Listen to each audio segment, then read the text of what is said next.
Hey everyone, and welcome back to another explainer. Today, we're unlocking a truly profound piece of history and philosophy. We're looking at a dense, absolutely brilliant 7th century translation by the legendary scholar monk Xuanzang. This text lays out the teachings of Maitreya Bodhisattva on the nature of the mind, and let me tell you, it is an absolute masterclass in psychology, written centuries before psychology was even a word. What we've got here is essentially the architect's blueprint for human consciousness and ultimately for the cessation of suffering. So let's unpack this blueprint together and map out what can otherwise be some pretty heavy philosophical terrain. So here's our roadmap for today. We'll be looking at inner versus outer paths, the 4 mindfulness foundations, conduct and training, the seeds of past karma, and finally, ultimate liberation. All right, let's kick things off with section 1, inner versus outer paths. Before we start walking the path, we kind of need to know who is doing the walking, right? The text uses this specific term, sramana. At its core, a sramana is a true seeker. We're talking about someone who has intentionally left behind worldly distractions to strive for ultimate liberation, to end all suffering. Getting a grip on this foundational term is super important for understanding the rest of this journey we're about to map out. But the text doesn't just broadly slap that label on everyone. It gets remarkably specific. Now, what I absolutely love here is the historical self-awareness. It strictly categorizes these seekers into 4 types, acknowledging that even inside a monastery, there are varying levels of purity. First, you have the path of ascendancy. These are the genuine practitioners truly achieving high spiritual states. Then, the path of discourse. These are the folks who are amazing at debating the teachings, but, well, maybe they haven't actually realized them yet. Then it gets really grounded with the path of livelihood, people who literally just put on the robes to secure a free meal and a roof. And finally, the path of defilement, those who actively corrupt the teachings. It's this incredibly pragmatic admission that human nature is just human nature, no matter where you go. That pragmatic approach also sets up a stark philosophical divide between different schools of thought. It contrasts inner disciples with outer disciples. Inner disciples are described as walking the middle path, basically avoiding extreme philosophical traps.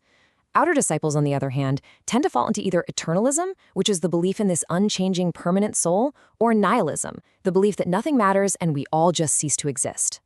The text argues that these outer paths completely miss the root cause of suffering, which just keeps them trapped in a cycle of confusion.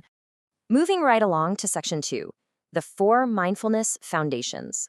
This isn't just about sitting quietly with your eyes closed, it's a highly active, progressive observation protocol. First up, you observe the physical body, really recognizing its raw components.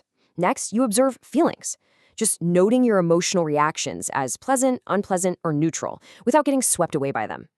Third, you observe the mind itself. Is it scattered today? Is it intensely focused? And finally, you observe phenomena, the underlying nature of all reality. The whole goal of this 4-step process is to look so closely at these layers that you eventually realize there is absolutely no permanent, fixed self to attach to them. And the text uses this brilliant visceral metaphor to explain why we do this. It compares our past negative karma and unexamined afflictions to hot coals that literally burn the mind. I mean, think about it. Have you ever had a sudden memory of a past mistake and you feel that physical flush of anxiety in your chest? Boom. That is a hot coal burning you in the present moment. The text posits that systematically practicing those 4 foundations of mindfulness provides a cooling relief, slowly putting out those coals one by one until you reach genuine inner peace. Which brings us to section 3, conduct and the 3 trainings. Now, check out these 7th century monastic guidelines for speaking because they are incredibly relevant today. Proper speech has to be timely, said at the right moment. Logical, rooted in actual reason. Measured, using exactly the right amount of words, no extra fluff. Quiet, spoken calmly without any screaming or aggression. And honest, completely free of deception. Honestly, imagine if our modern interactions, especially social media, were filtered through this exact framework. The sheer noise reduction in our society would be astounding. And it gets even more granular than that. It outlines these beautifully grounded rules, like simply waiting at a door to be invited in, or not presumptuously grabbing the best seat in a room. You might wonder, why include etiquette in a heavy philosophical treatise? Because it proves that true mindfulness isn't just floating around in some detached meditative state. It extends all the way down into the smallest, most mundane physical actions. Respecting your physical environment is a direct reflection of respecting your mental environment. all of this builds the core engine of the entire practice, the 3 trainings. This sequential framework shows that sila, which is that disciplined ethical conduct we just discussed, is the absolute required foundation. You simply cannot have a calm mind if you are constantly acting unethically. That discipline naturally gives way to samadhi, deep, unshakable meditative concentration. And it's only from that solid bedrock of concentration that prajna, ultimate, piercing wisdom into the nature of reality, can actually arise. It's a progression. You absolutely cannot skip steps here. All right, on to section 4, seeds of past karma and how they shape our present. Incredibly, the text actually calculates exactly 6 distinct types of individuals. It bases this on a person's unique combination of past actions, their karmic baggage essentially, and their present exposure to either good or bad teachings. It's this fascinating, ancient, psychological profiling system that explains why there's so much diversity in how humans progress spiritually. To explain how this works, the source uses a fantastic agricultural analogy. Think of your past habits and actions as seeds. Now think of the current teachings or the environment you engage with right now as the field.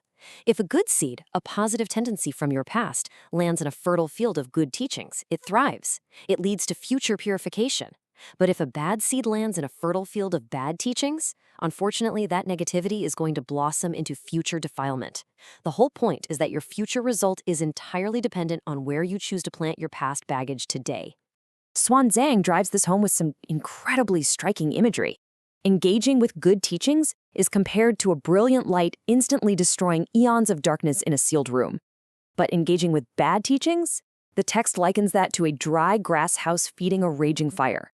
It's an intense comparison that really highlights the terrifying, destructive power of adopting poor philosophies versus the immediate, illuminating power of the truth. And finally, we arrive at section 5, the ultimate liberation. Once a practitioner has fully mastered their physical and emotional states, their mind moves upward into the formless meditative states. And just look at the sheer scale of this progression. First, the mind expands into boundless space, entirely letting go of physical form. Then, realizing that space is just an object of consciousness, it shifts into boundless consciousness. From there, it lets go of even consciousness to dwell in a state of nothingness. And finally, it reaches the ultimate frontier, neither perception nor non-perception. This is a state so profoundly refined, human language basically just gives up. Even the concept of nothingness is entirely abandoned. So what is actually beyond that? Nirvana. Now, the text describes this state not as some magical heaven in the clouds, but as the ultimate extinguishing of all those hot coals we talked about earlier. It's a state where the cycle is finally definitively broken, and absolutely no future karmic seeds are planted. It's the complete resolution of the problem we started with, representing an existence utterly and completely free from the cycle of suffering. Xuanzang beautifully translates the culmination of this immense journey with this single phrase: the pure path to nirvanic ambrosia. Just let the weight and the profound relief of that concept settle for a second. It's the end of a 1,000-mile journey arriving at absolute tranquility. So, having mapped out this incredible 7th century blueprint of the mind together, I want to leave you with a bit of a challenge. Take a close look at your daily habits. Look at the media you consume, the words you choose to use, the environments you willingly place yourself in. Are you planting your seeds of mindfulness in a fertile field today, or are you dropping them onto barren concrete? Because while this blueprint might be ancient, the construction of your own mind is happening right now, today. Thanks so much for joining me for this explainer, and keep learning.